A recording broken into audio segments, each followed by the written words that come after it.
गुरुजी हरिओम। हरिओम जी। क्या गुरुजी मैं आपसे एक सवाल पूछ सकता हूँ? हाँ जी, पूछिए, बिल्कुल पूछ सकते हैं। हमारे दर्शकों को यह जानने की इच्छा है कि हमें कैसे पता चले कि साधु को आध्यात्मिक ज्ञान पैदा हो रखा है। देखिए, बड़ा अच्छा सवाल है, क्योंकि यही आज के समय में जानकारी होने पर जीवन के अंदर कुछ हम आगे बढ़ सकते हैं, कुछ मान सकते हैं, कुछ सत्संग सुन सकते हैं, क्योंकि आज असल के बजाय नकल बहुत ज्यादा हो गई। मैंने हर कोई, चाहे मेरे जैसे वेशधारी 2 दिन से ही लाल भगवा कपड़ा डाला है या ऐसे तिलक चोटी रख लिए हैं तो ज्ञानी कहलाते हैं। तो मैंने ये पहचान जब हो जाएगी मानुष को, तो उस समय में वो अपना जीवन को शांत प्रिय या उससे जुड़ाव करके आनंदित कर सकता है।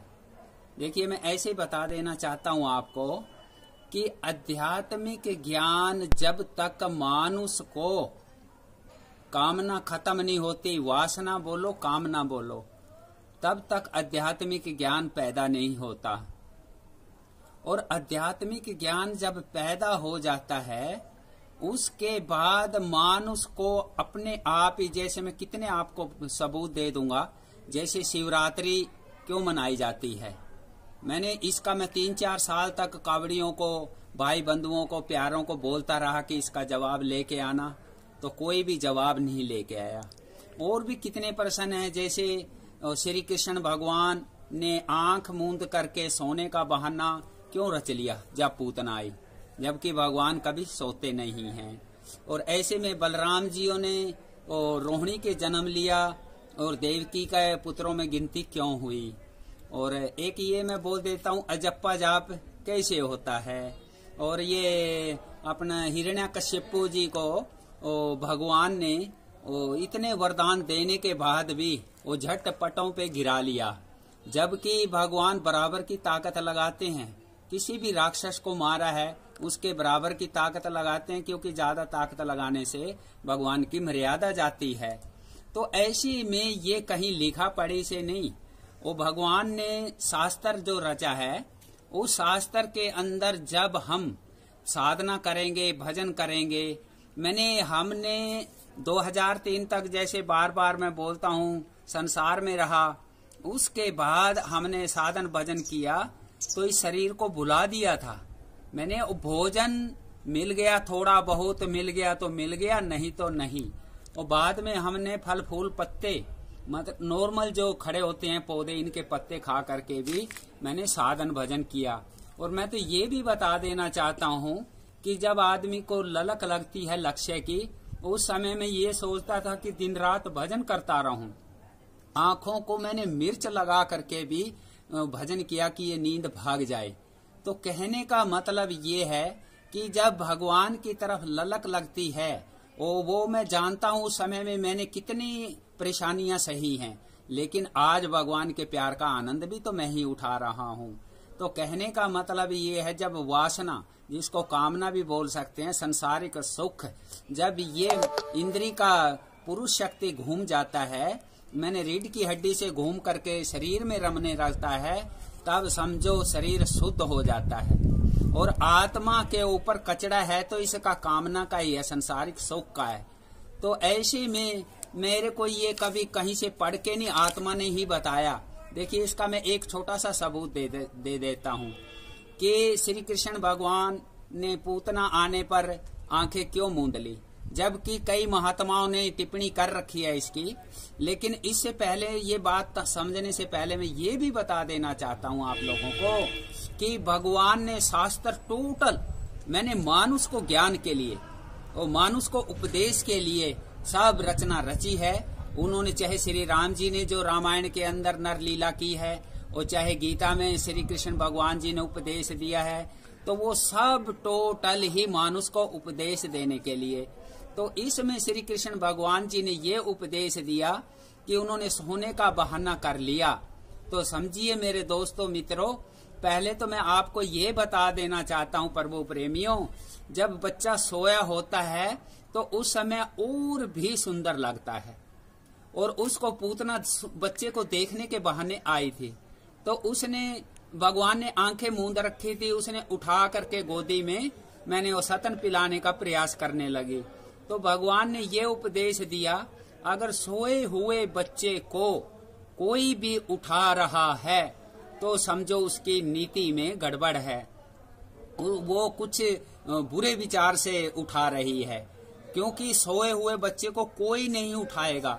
बाई चांस कभी माँ ने कोई इंजेक्शन वगैरह या कहीं जाना है तो वो उठाएगी तो उठाएगी, नहीं तो कोई मिलने मिलाने वाला को ना उठाने देगी और ना कोई बच्चे को उठाएगा। तो ऐसे से मेरे आत्मा के अंदर से ये आवाज आई और उसने बताया मेरे को। तो इसमें मैं एक और भी आप लोगों को बात बता देना चाहता हूँ कि जब ये वासना बोलो कामना बोलो, साधु की पहचान यही है। आजकल इतना बड़ाई कर रहे, मैंने ये यूट्यूब पे चैनल बना रहे, वो अपना चैनल चलाने के लिए वो ये साधु बहुत अच्छा है, ये वो है, फलान है, दिमाग का है। तो ऐसे में उनको ज्ञान है नहीं, वो तो सब अपने स्वार्थ के लिए इस साधु को मैंने जकजोड़ रहे हैं। मेरे को आत्मा ने ये बताया, शिवरात्रि का भी बताया और ये अपना रोहिणी का जन्म लिया वो भी बताया। टोटल जो आत्मा ने बताए मैंने साधन भजन करने पर, तो वो चीजों का मैं चैलेंज कर सकता हूँ। मैं कितने चैलेंज कर सकता हूँ, लेकिन मैं चैलेंज अभी नहीं कर रहा। कोई मेरे से आकर के बातचीत करे, ज्ञानी करे ज्ञान की बात और मूर्ख दिखाए मूर्खता की जात। तो इसलिए मैं ये अपने दर्शकों को ये बता देना चाहता हूँ, मेरे बंधुओं, मेरे प्यारों, ए भगत जनों, अगर सच्चे साधु से कहीं भी संगत हो गई तो आप जीवन में निहाल हो जाएंगे।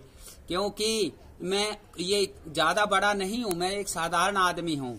मैंने कुछ भी साधु बोल सकते हैं तो आप बोल सकते हैं, मैं अपने आप को साधु भी नहीं मानता, लेकिन मैं ये हर तरह से अपने गुरु की ही कसम उठा करके बोलता हूँ कि मैं आनंदित हूँ, सुखी हूँ।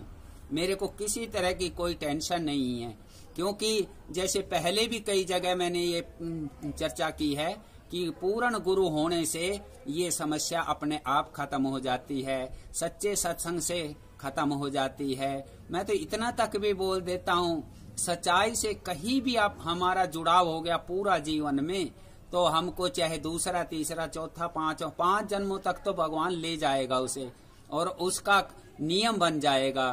तो इसलिए मेरे बंधुओं, आप कोशिश करो, सत्कर्म कर रहे, दान कर रहे, सेवा कर रहे, मैंने हर तरह से आप कोशिश कर रहे, तो एक बार साधु की पहचान करके उससे जुड़ाव कर लो। मेरे से कितने लोग बोल रहे कि मंत्र दे दो गुरुजी, मंत्र दे दो, लेकिन मेरा कहना क्या है, देखिए मैं ये भी आपको बता देता हूँ कि पूरा गुरु भी 99 शिष्य से ज्यादा नहीं बना सकता। और मैं सोचता हूँ कि सबको ये बोलता हूँ कि भगवान ऑर्डर करेंगे, ये बिल्कुल कटु सत्य है।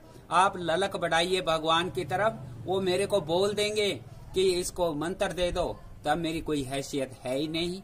तो इसलिए ये एक आध्यात्मिक ज्ञान फिर दोबारा मैं बोलते देता हूँ, जब वासना खत्म हो जाएगी, कामना ये पुरुष शक्ति घूम जाएगी, मैंने मूत वाली इंद्री सो जाएगी, तो समझो उसका आध्यात्मिक ज्ञान पैदा हो गया।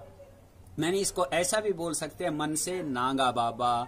तो मेरा कहने का ये फिर बार बार यही प्रार्थना है कि आप जीवन को निहाल बनाइए। मैंने सच्चे साधु से कहीं भी जुड़ाव लगाइए, बिना सच्चे साधु के जुड़ाव के बिना वो आप कुछ भी मान रहे, आपको कोई कितने आशीर्वाद दे रहा कि ये हो जाएगा वो हो जाएगा, वो कुछ नहीं होने वाला है। आपका वही होगा जो प्रारब्ध में होगा। आप धर्म कमाइए और सच्चे से नाता लाइए, और फिर देखिए जीवन में निहाल और सदा के लिए सुखी हो जाएंगे। हरिओम नमो नारायण।